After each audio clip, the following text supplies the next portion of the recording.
인천 집중 공략. 자, 최인호 의원님 어떤 네. 전략이라고 보면 되겠습니까? 예, 경기도에서 이제 자신의 지역구가 있는 예. 인천으로 오늘 방문해서 여러 곳을 아주 그 사사치 인천 그 시민들을 만나러 다니시는데요. 특히 오늘 강조한 것은 해양수도 부산을 위해서 해양수산부를 부산에 이전하겠다. 이렇게 공약한 것에 대해서 국가균형발전 차원에서 불가피한 일이다. 특히 근 20년간 인천이 비약적으로 발전한 반면에 부산은 사실상 제3의 도시로 추락한 그런 현실에서 해양수산부 딱 하나만을 해양의 중심 도시인 부산에 네. 옮기는 것뿐이다라고 이제 강조를 했습니다. 이 배경에는 사실은 이제 1인당 GRDP가 인천이 부산을 추월한 지가 벌써 3년이 지났고요. 그렇더라고요. 예, 통계청 자료에 의하면 2031년이면은 인구마저도 이제 부산이 인천에 추월당한다. 그래서 이제 경제적으로나 인구나 이 인천이 거의 뭐 한 30년 전에는 부산의 거의 절반밖에 안 되는 그런 그 도시 규모였는데 이제는 이제 제2의 도시로 사실상 발돋움하는 상황에서 부산의 경쟁력이 국가 경쟁력의 차원에서 부산을 육성할 수밖에 없다는 것을 배경을 설명하면서도 그러나 인천은 또 인천 나름대로의 독자적인 발전 전략을 가지면 더욱더 발전을 할 수 있다. 네. 특히 인천공항 같은 경우는 5단계 계획을 지금 계획을 하고 있거든요. 그래서 인천의 영종도가 거의 매립을 하면서 2배 이상 늘면서 인구 3,000명이던 영종도 인구가 지금 20만이 넘었습니다. 예. 새로운 영종도 구로 발전할 정도로 인천은 아주 활력 있는 국제도시로 이제 발돋움했는데 그동안 이제 문제점으로 지적됐던 수도권의 서부 지역은 상대적으로 교통이 상당히 불편하지 않습니까? 그래서 이 교통 문제나 인프라 등 도시 기반 시설에 대해서 지역구를 둔 인천인 만큼 절대 소외되지 않도록 본인이 충실하게 잘 챙기겠다 예. 하는 그런 지역 공약을 아주 구체적으로 내놓았습니다. 예, 국민의힘 김문수 후보도 수도권 유세 사흘째이고요. 경기 북부를 오늘 주로 찾았습니다.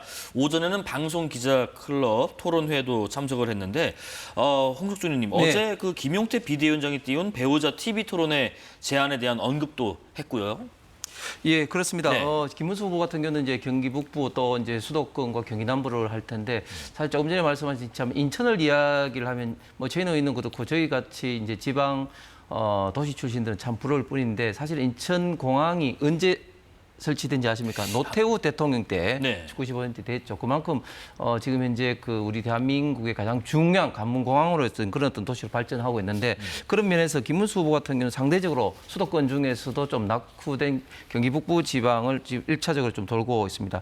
방송 기자 클럽에서 지금 여러 가지 좀 이야기가 나왔습니다. 그 중에서 김용태 비대위원장이 배우자 토론 문제를 이야기했는데 사실은 지난 그 대통령 선거 때는 오히려 민주당 측에서 배우자도 영부인으로서 공적인 역할을 굉장히 많이 한다. 그래서 공적인 그런 기능에 검증이 있어야 된다고 굉장히 강력하게 주장을 했고 김혜경 여사도 토론도 좋다. 뭐 이런 제안도 한 바가 있습니다. 그런데 지금 김용태 비대위원장이 제안하니까 그건 말도 안 되는 소리라고 단칼에 거절을 하라고 했는데 예. 이런 사례가 또 없지는 않습니다. 왜냐하면 2007년도 미국에서 유사한 사례도 있었습니다만은 영부인의 어떤 공적인 기능을 검증하기 위해서 그게 반드시 토론과 같은 형식이 아니더라도 어느 정도 어떤 검증을 해야 된다고 많은 저는 국민들이 생각을 하고 있을 텐데 지금 민주당과 이재명 후보가 지난 대선 때와 달리 피하는 것은 지금 김혜경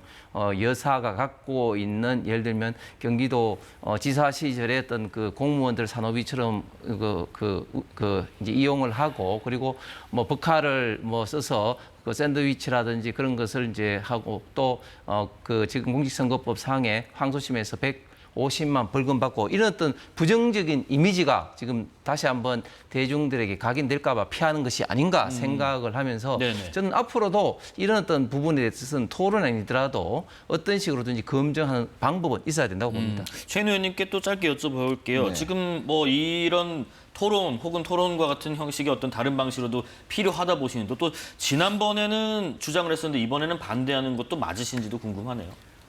뭐 그 대통령 부인에 대한 뭐 검증이라든지 예. 친인척에 대한 검증 강화 이런 것은 필요하죠. 그런데 왜 느닷없이 이 대선 와중에 TV 토론을 제안하느냐? 이것은 매우 그 정치적인 어떤 술수가 담긴 제안이다라고 예. 밖에 볼 수가 없는 건데요. 예. 사실은 그 국민의힘이나 김용태 위원장도 마찬가지입니다만은 김건희 여사에 대해서 야당이 특검을 4차례나 요구를 했습니다. 네네. 뭐 최상병과 관련된 것도 있고 맹태균 관련된 것도 있고 도이치와 관련된 것도 있고 4번이나 했는데 다 국회에서 통과됐습니다. 그럼 윤석열 대통령이 거부권하고 다시 재의결을 하는데 꼭 국민의힘에서 반대해서 몇 표가 모자라서 특검이 진행되지 않았죠. 이거는 완전히 국민의힘이 김건희 봐주기 그런 그 정치적 보호막 역할을 한 것이 아니냐 이런 비난을 이제 받을 수밖에 없는 그런 상황이었는데 네. 이제 김건희 여사의 검찰 소환을 앞두고 다시 김건희 리스크가 불거지고 또 지금까지 김건희 여사를 보호하고 또 윤석열을 보호해온 국민의힘의 정치적인 어떤 책임이 부각되는 이 시점에서 갑작스럽게 부인들끼리 TV 토론을 하자. 이거는 누가 봐도 김건희 리스크를 물타기 하려는 이런 정치적인 술수 아니냐. 네. 그래서 안타까운 것은 이 김용태 비대위원장은 가장 젊은 나이에 파격적으로 비대위원장이 되었는데 그렇게 했으면 개혁적인 보수, 특히 국민의힘의 어떤 쇄신, 또 윤석열 부부에 대한 어떤 단호한 어떤 그 관계 설정, 뭐 이런 것이 되어야 오히려 당에도 도움이 되고 또 자신의 미래에도 도움이 될 것인데 네. 이러한 정치적인 술수를 젊은 정치인이 벌써부터 이렇게 구사하고 있다는 것에 대해서 상당히 안타깝다는 말씀을 드리고요. 예, 예. 만약에 김용태 위원장의 말이 진정성이 있으려면 지금 김용태 비대위원장이 당대표격이니까 윤석열 부부 특히 김건희에 대한 특검법을 당장 내일 발의를 하십시오. 그러면 그 말에 대해서 진정성이 있을 것이다. 예. 인정받을 수 있을 것이다. 이렇게 말씀드리겠습니다. 뭐 특검법 발의는 아니지만은 조금 전에 그 정중히 사과한다라는 언급은 있었습니다. 홍석준 의원님. 예, 그렇습니다. 비록 윤석열 전 대통령이 이미 탈당은 했습니다만은 전직 대통령으로서 거기에 대해서 일부 문제가 되고 그리고 국민들에게 부정적인 인식을 준 것에 대해서는 김용태 비대위원장이 사과를 했죠. 그런데 이제 정확하게 말하면 지금 그러면 구체적으로 지금 민주당에서 그동안 계속 제기했던 도이치모터스라든지 이런 것은 지금 이제 만약에 수사가 더 필요하면 수사를 하면 되는 상황인데 예. 지금 민주당은 지금 김건희 여사에 대해서 확정되지도 않은 사실을 가지고 계속해서 정치적 공세를 하고 있으면서 이게 마치 확정된 것처럼 지금 이야기를 하고 있습니다. 그리고 또 재미있는 것은 지금 일어났던 문제에 대해서 민주당의 많은 의원들이 벌떼처럼 일어나서 이렇게 막 반대를 하고 또 김혜경 여사와 이런 옹호하는 모습들이 지금 민주당이 이재명 후보, 이재명 전 대표에 대한 어떻게 보면 좀 충성 아부 경쟁으로 좀 치우치는 그런 어떤 정당의 어떤 모습으로 보이지는 것 같습니다. 예, 알겠습니다. 다른 후보들 얘기 잠깐 해보죠. 개혁신당 이준석 후보는 이재명 후보가 성남시장 시절에 설립을 추진했던 성남시 의료원을 찾았습니다. 지금 보시는 것처럼 운영 상황을 점검했는데 홍 의원님 혹시 이곳을 찾은 이유 짐작되는 부분이 있으실까요?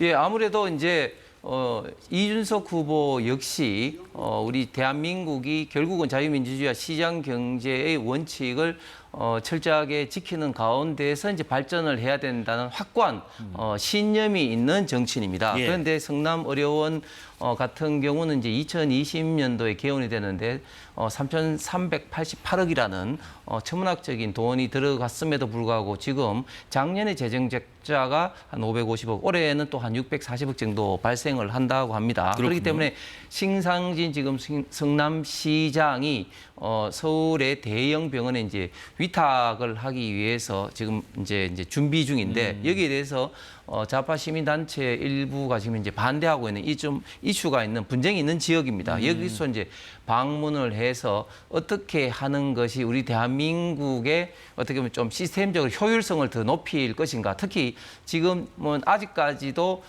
의대 정원에 따른 어떤 의료 현장에 조금 이제 분쟁이 아직까지 해결되고 있지 않지 않습니까? 그런 네. 어떤 상황에서 또 가장 상징적인 공공의료로 인해서 발생된 어떤 문제점 현장에 직접 찾아가서 해서 현황을 살펴보고 좀 대안을 대통령 어떤 그 지금 후보의 자격으로 정책 제안을 하기 위해서 이제 가는데 대통령 후보가 가는데 여기에 대해서 강력하게 반대를 하고 있다.